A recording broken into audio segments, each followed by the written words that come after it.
Thank you for staying with us. We're back to get another set of the conversations going. Now we're talking about transportation and inflation. You know, there have been talks between the transport unions and government over a possible increase in transport fares. They're citing increase in petroleum prices, petroleum products, and some other things as a reason for this. But GPRTU is saying that they should hold on. Commuters should disregard this purported increase in fuel prices and transport fares. We are going to have a conversation with some guests. I will introduce them shortly before we get into it. But Benjamin, we were just talking about this before we went on, that this is a third time that drivers are threatening to increase transport fares. They're citing fuel prices, cost of repairs, lubricants and spare parts, so many other things. Cost of fuel. And the fuel we know because inflation and all these, issues going on when it comes to this economy. Let me now bring in Duncan Amoah, who is Executive Secretary, Chamber of Petroleum Commerce, Consumers, to join the conversation. Mr. Duncan Amoah, thank you for joining us. If you can... Okay, so Samuel Amoah, rather, is on. Samuel Amoah, who is the Deputy PRO of GPRTU. Samuel Amoah, how does the situation stand currently as we speak? Is there an increase in transport fares? Thank you very much. Let me say good morning to your viewers and listeners. Yeah, what is happening is currently, as I'm speaking, officially there has not been transport increment, but negotiation is ongoing. If you recall, last January, we came out with 20% increment, and then the Transport Ministry also came out that we didn't use the normal procedure that we used before we come up with an increment. So they called us for a meeting. Then there was an agreement that we should put our proposals on a paper and present it, of which we did say. And then that proposal was that we had wanted to increase it by 20%. The reason why we were increasing it was the cost of spare parts, the cost of lubricants, and taxes. That is DVLA and insurance taxes that has gone up. But then the fuel price wasn't that much. It has not gotten to where it is now. This proposal has been on their table since January. It was, we tried approaching them or reaching out to them that things are still going high. And so last week we find out that the fuel price is also going high again. So we called on the ministry and we had a meeting last Wednesday. Actually, we didn't come to a conclusion and the meeting was adjourned to come in Wednesday again before a decision will be taken about this, our fare increment. So as I'm speaking now, officially, there has not been any fare increment. Negotiation is still ongoing. Hopefully by coming Wednesday, the Transport Ministry together with the leadership of GPRTU will meet again before a decision will be taken. Very, very quickly on that, in the Western region, some members of your outfit, executives, who had gone on to make some proclamation of about 30% were sanctioned. What's the status of that? Oh, yes, we heard of that. We had that information. And when we had that information, actually, let me say that we are not blaming the drivers too much because we know this is an individual business. They are private operators. No government has, buy a vehicle for them to run. They use their own money, use their own resources to run. This is the same business they do to take care of their home. And because of the normal procedure that we use, because of laws and regulations that we use, that is why we are asking them to exercise patience. So yours is the agreement. So what is that information? Just keep all of them. And we asked them to hold. So they went, then they walked back. We've had reports of some drivers who are refusing to wait on this meeting you say will happen between the GPRTU and government, and they've gone ahead to increase transport fares, which is causing some sort of ruckus in the Tortros. How do you respond to that? Do you have a grip on the situation? I mean, the GPRTU. Yes, How do you call such drivers to order? Yes, let me explain. You see, it's not all the vehicles that belongs to GPRTU. We have other unions, and at the same time, we also have some vehicles that don't belong to any of the unions that we call them the floating drivers. When it happens like that, sometimes we find it a bit difficult to handle the situation, but yet we do call them and talk to them using your media outfit and be talking to them. As I'm speaking now, GPRTU has come out with a communique that the drivers should hold on till Wednesday meeting, then the outcome, we'll let them know before we all use that percentage, whatever percentage that we agree to use, then we come out with. So currently, we know the situation at hand now. Some of the drivers have now increased it and all that. We've heard all those information, but we are still talking to them, trying to calm the situation down so that we all agree on one thing, then by Wednesday we proceed. So these floating drivers, is there no way to ask them to hold on till this meeting happens on Wednesday? Are you saying that there's no way you can call them to order, until the meeting so that commuters can have a break from the fights going on between mates and commuters because they think they have to increase the fares, and commuters are saying that GPRTU says you should hold on and all that? Yes, you see, because they don't belong to our home, they don't belong to the family, sometimes we find it a bit difficult to control them. That is why most of the time we do refer to our road traffic regulation, the Act 2012. There is a portion that states clearly that before one can be allowed to operate as a commercial operator, such driver or such vehicle must belong to an existing transport union. It is in the law. And the law also says that failure to do that, the person has to be charged with court, and there is a fine or a penalty for that. And that thing is not working. By supposing all these things are being implemented, the enforcement are working, like you see all the drivers who belong to unions, and to control them will not be difficult as we are seeing now. But still, because we are also there, we still use your media outfits and any platform that we get, we use that to address them, for them to calm down, so that we all move to one direction.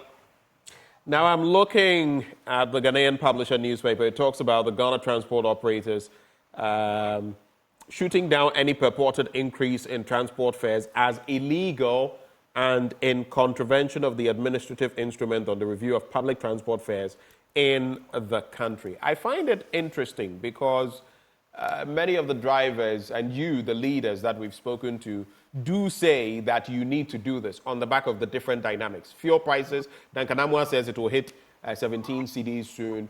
The cost of spare parts. Recently, I had to get some spare parts for my car. Trust me, the prices are outrageous. Buying lubricants and others. But I just have a simple question for you. Do you need to increase transport fares as of today, now, as we speak? Do you need to do so? My brother, thank you so much for this question. There is the need to increase transport fares because, we are doing buy and sell. The same way the DDCs and the OMCs, they go out there to buy the finished product. When they come, the way they get it, they put their profit on it before we also go and buy them. Those that go to buy the spare parts outside the country, when they come, they also put some charges on it, so that after selling them, they also get another money to go and buy and come and sell again. Here is the case with the transporters. When we go out there, like we're speaking, spare parts now, you can't buy the engine, shock absorber, whatever. Engine oil, battery, everything has gone up. Insurance has gone up. BBLA charges have gone up. So there is a need now to increase transport fares, else we can't continue the business. Let's understand that this is the same business we do to run our home. This is the same business we do to take care of our children, our wives, and whatever. So if you don't increase the transport fares, a time will come we cannot continue with the business. because vehicles will get spoiled, and you not even get money to go and fix them. You can't repair the vehicle. Let me say this. You see, commuters, their life is in the hands of the drivers.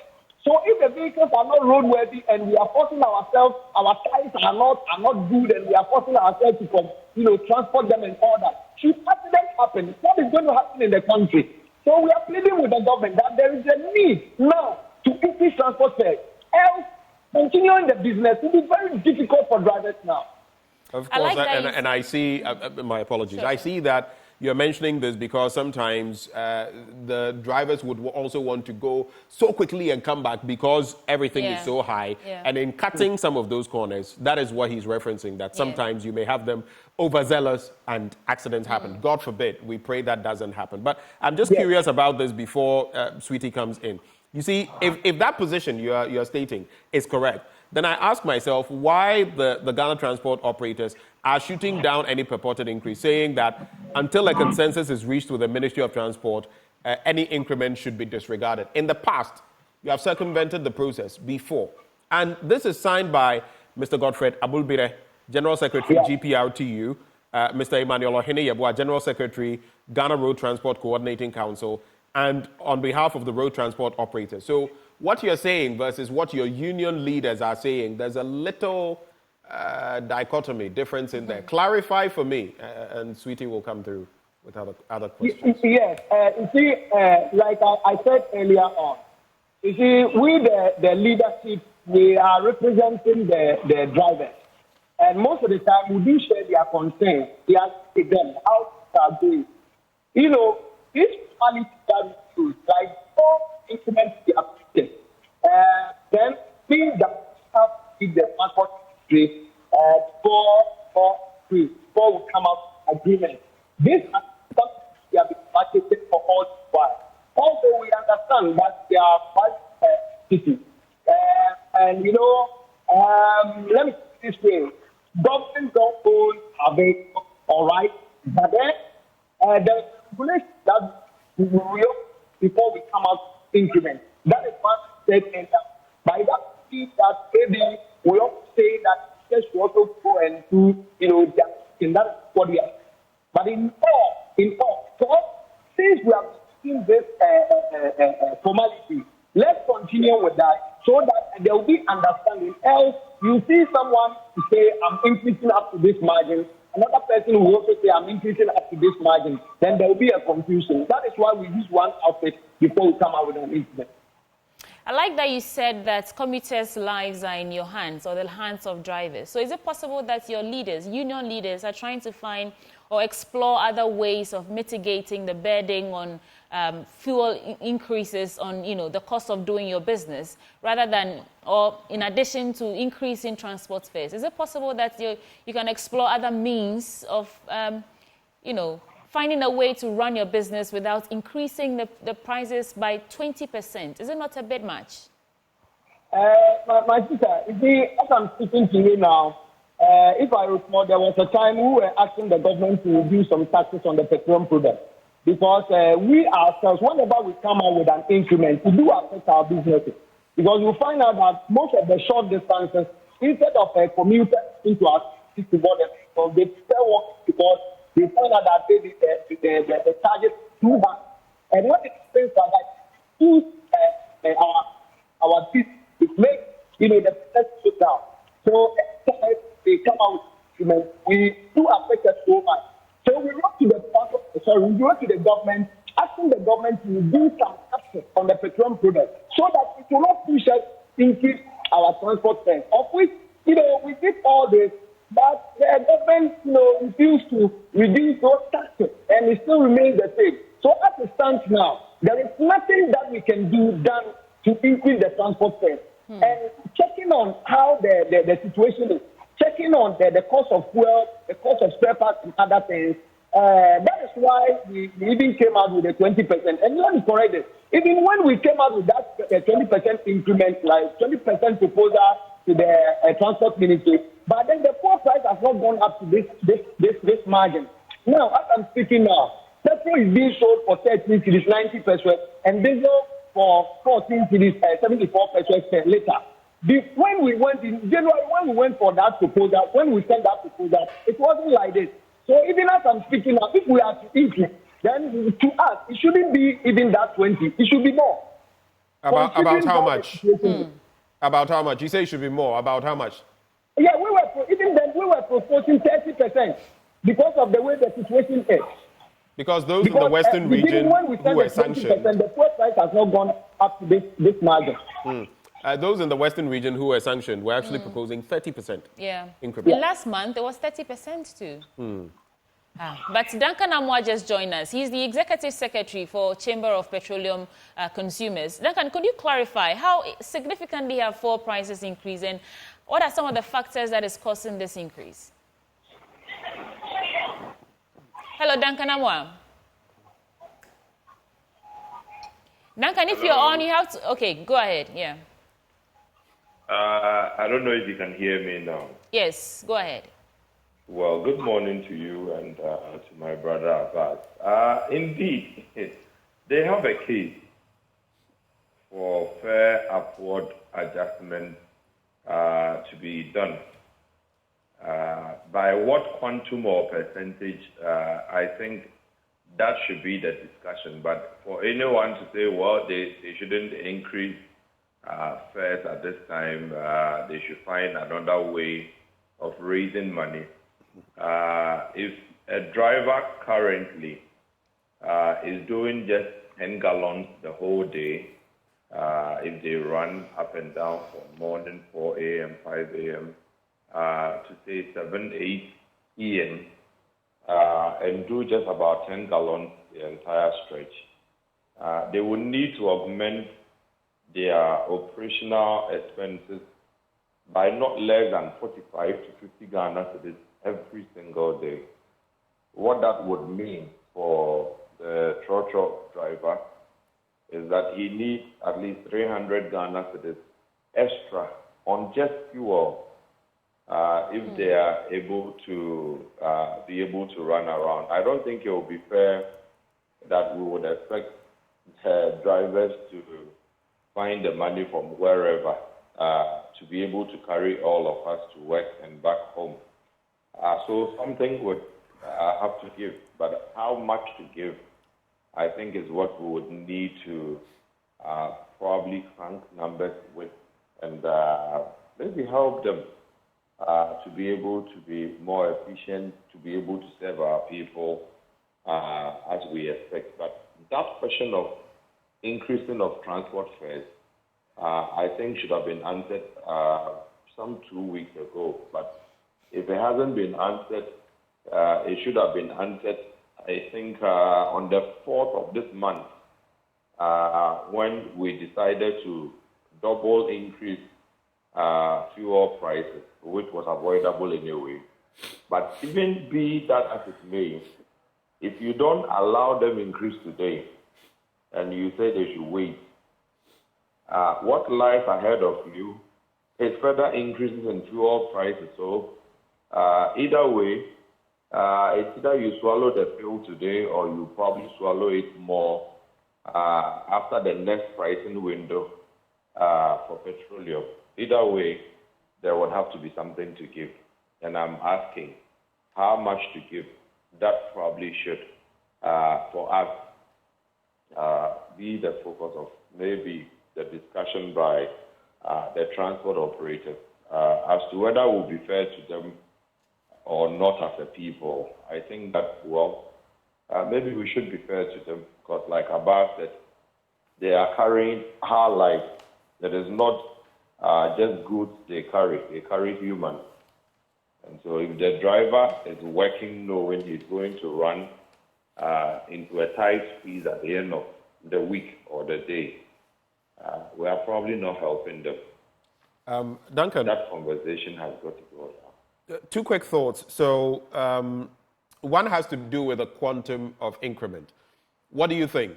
20% is what they proposed quite a while ago, months back. And now fuel prices, cost of spare parts, other things, basically the logistics have increased. Inflation is on the ascendancy again. What percentage is reasonable? 20%, 30%, or more? And there's also this question, they seem to be boxed into a corner where every time they must engage the Ministry of Transport and all of that. It is good for regulatory purposes, but at some point, it becomes a bit difficult, realistically, logically, to go by that.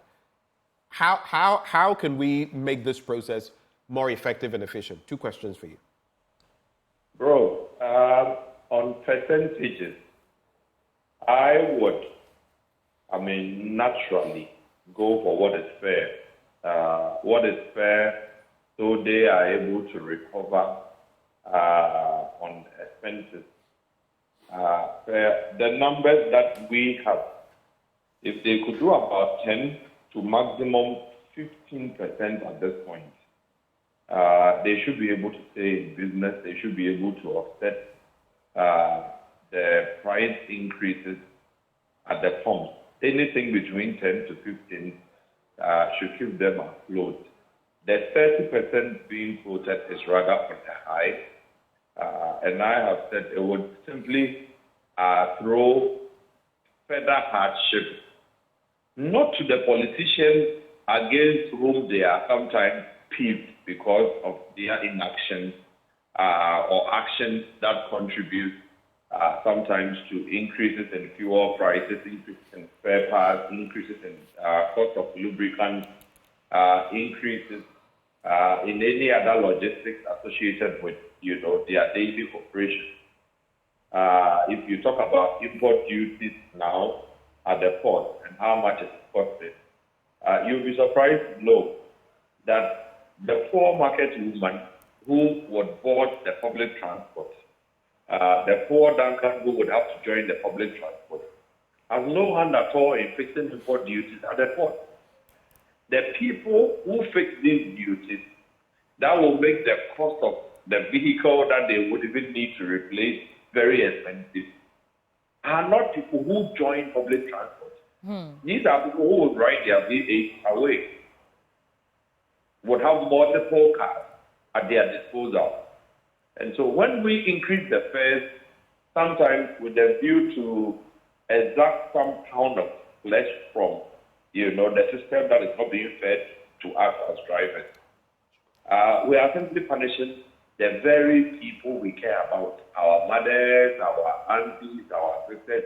I have mentioned this. They are the very people who will go to the market and come back and say, oh, the 40 cities was not enough, so we couldn't buy anything. So add something. And it's the same driver, it's the same civil servant, it's the same struggling person who would have to pay. So we may have to be a bit flexible with the people who depend on the services of the public transport operators when it comes to fare adjustment. All right, and I get the point, because everything more than right. the 15%, you are collecting more from your own people. They will come back to all of us to collect more to be able to pay for whatever that takes them on. All right. The second leg of your question, before you get there, what do you say is corroborated by Nadide, who says so, and she sends the message on our live stream. So who speaks for the passengers in this case? When the fuel prices dropped drastically, they came up with an excuse, as they always do, why they couldn't reduce transport fares to the level expected. It goes on and on, but the point being made that when there are reductions, they barely reduce, though I know there have been some minute reductions in the past. But on to the second point. How do we get past this Ministry of Transport, road operators? How do we have a system that maybe naturally, when there is an adjustment to a certain degree, naturally, that it should move without having this, let's go and engage the Ministry of Transport. Definitely they will not want an increment because of the consequences. How do we regulate it properly? Let me just be snappy with Nadide's text. She's right. Often when things need to come down in this country, it doesn't. But in the specific instance of the transport operators, I had personally intervened with even the chairman of the GPRTU and the other chairman concerned, committed, or the other driver union a while back to ensure they reduce transport fares. That did happen, and you are aware. So there have been instances where they've also reduced transport fares. It cannot be accurate to say they've never reduced, they have. Except that you may not agree with the quantum, like we don't even agree with the quantum of increment being proposed today. The second conundrum of asking how they would always have to go for negotiation with a certain transport ministry that does not provide them neither logistics nor support. That does not provide them neither shield, nor capacity to even negotiate. It's a big issue. We've said this time without number. You cannot deregulate fuel pricing. You cannot deregulate a market that churns out, as it were, cost of parts independently.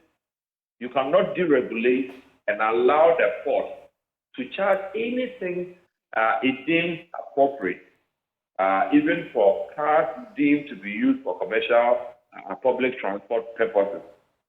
You cannot allow the system to charge anything it wants. And then when it comes to the end game, where the driver would have to set a price, then we say, come to us at the ministry for us to negotiate. What are we negotiating with them for? What is our input? So if you deregulate fuel prices, you might as well deregulate transport fares. Allow the unions to be responsible, right?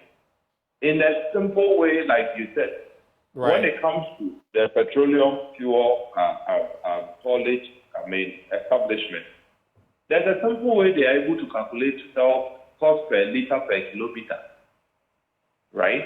They are able to calculate that. It's that easy. So when MPA would need to go up on what they call UPPF, we all kind of understand and adjust. Okay. I think... Unfortunately, we still want to do the human bit, the jaw, or let's talk 2%, 1%. How scientific is this? We've sent a couple of, data to the transport ministry in the past. Nothing happened. They still want to sit with the drivers and suppress, oppress, convince, whatever, them to accept what the ministry is throwing at them. But how much is the ministry shielding them from increases in fuel costs, increases in cost at the port? Nothing really.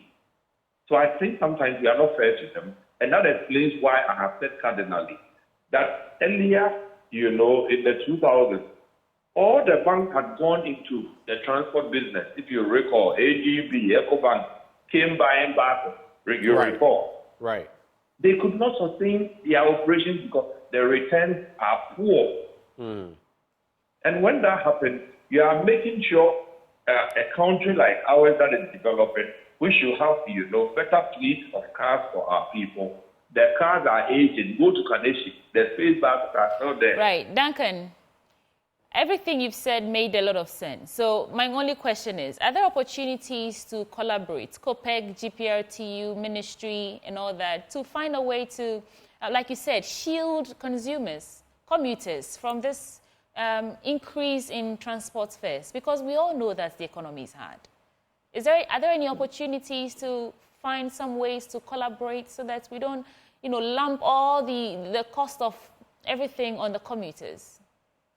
You see, it would behoove on the ministry that is asking for equity to put together that kind of, a committee that says, look, what can government give as far as the public transport systems are concerned?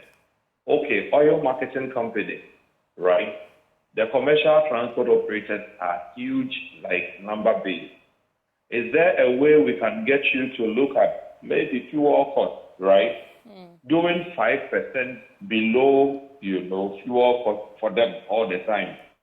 So we go through a process of documenting every public transport operator and the specific vehicle they are using. So they get to the forecourt. There's a way for the station to be able to authenticate, maybe by some verification, process. He puts a finger, it verifies him, it verifies the vehicle. Whatever he buys, there's a flash of it, right? Maybe the little taxes, mobilization and recovery levy, which we zeroed, that the IMF came in and we said we have restored. Maybe we could have channel that specifically to the guys who have a stronger need. If I drive my private car and I have to pay for full cost recovery for fuel, it should be acceptable.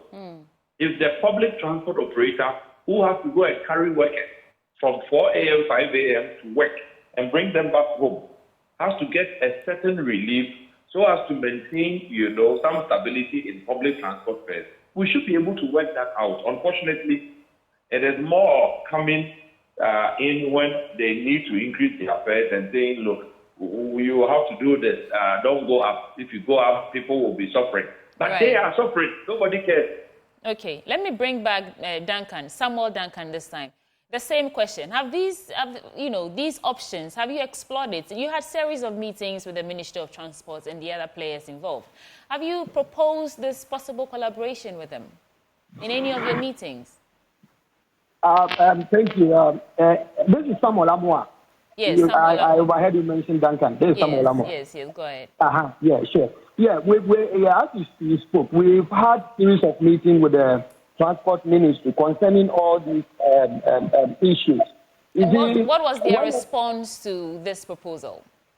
Yeah, their response normally, as I said earlier on, January, we had a meeting on January. We had wanted to increase it during January. They asked us to hold on. And from January to this time, let's check on the time frame. So we're complaining to them that anytime they will say we should hold on, it do affect the driver. So they should find a way that whenever the fuel or the other components are being increased to a certain margin, then straight away we increase so that the drivers will not be suffering. But it has been back and front. We have not had a concrete solution for that. Right. So just for clarity, as it stands, until that meeting takes place on Wednesday, GPRTU is officially not increasing fuel prices, and you're trying to reach out to these floating drivers to try and align with you and wait for the conclusion of that meeting before you can actually increase fuel prices, whether it will be by 20% or less. Is that correct? Yeah, that is correct. That is correct. That is exactly what we are doing now. Okay. Hoping that by Wednesday, when we meet, we'll conclude everything. Then we see the percentage margin that we used to come out. Mr. Amwa, Samuel Amwa, yes. Are you, two quick thoughts. Are you currently running at a loss, the drivers? Duncan Amwa suggested something. I just want to find out. Your drivers, are they running at a loss when they go and they do the work and at the end of the day they return? Do they make any margins on their work, or are they literally having to top up to be able to make their sales? My brother, myself, I run transport. I have a vehicle that works for me. Just last week, at the close of the week, when the driver comes, to be honest with you, the driver came complaining that the money or the sales he used to get, he couldn't get that money. And even there was a problem on the car. Even I have to find other means to borrow money from another place before I was able to fix the car back. So as I'm speaking now, the drivers are losing. If someone says he's a transporter, he's a transport operator, and he's making profit, then the person should just come out and explain to us. Every driver is now losing. Seriously. Would you then be able to justify, Duncan says for him, a 10 to 15% increment is reasonable. Would you be able to justify the 20 to 30% that some of you have proposed? Would you be able to justify it? Oh, yes, we can do that. We can do that based on the component that earlier on I mentioned. You see, when we first had our increment, let me pick it this way. Let me pick it from the ties that we are using. We were buying a Sprinter tie, the home use one. We were buying for 350 Ghana. Now it's sold for 650 cedis. Oil, we were buying engine oil for 95 cedis. Now it's being sold for 250 cedis. Now taxes, insurance has increased by 10%. DVLA has also come up. So these are the things that we use before now fuel has gone up. So these are the things that we used to do our calculations. So, like, if we say we'll go by what we are getting now, then it means that what we are proposing, will be the right percentage that we use. Well, gentlemen, would have to draw the curtains on the conversation here. We are grateful that he could take the time to join us. Duncan Amwa is Executive Secretary, Chamber of Petroleum Consumers. He joined the conversation. Samuel Amwa is Deputy PRO with the Ghana Private Road Transport Union. He joined the conversation as well. Interesting times when it comes to... I pray there's a time that's, we see a time in this country when, regardless of how inflation is whipping us and these drivers, governments can absorb the cost of some of these things. So commuters don't have to feel the heat as much as they do. So that proposal is a step in the right direction. If they can consider it, structure it well, implement it. I just feel it has become convoluted. It's always like, time as well, on the back of this, we should increase. Then government will be, reluctant because of that. If we had, and that's why I put that question to Duncan, and he has a bit of perspective on it.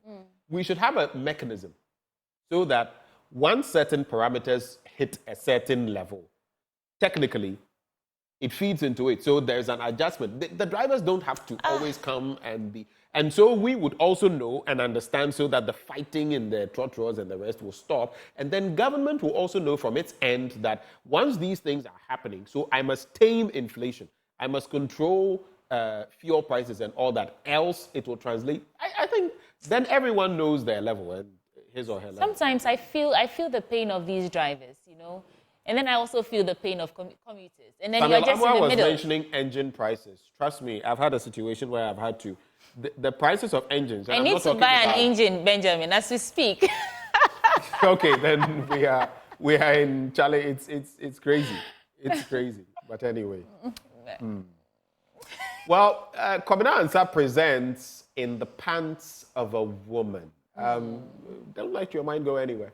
It's a play you can't miss. We'll be bringing you details when the team joins us right after this break. We'll be back. In the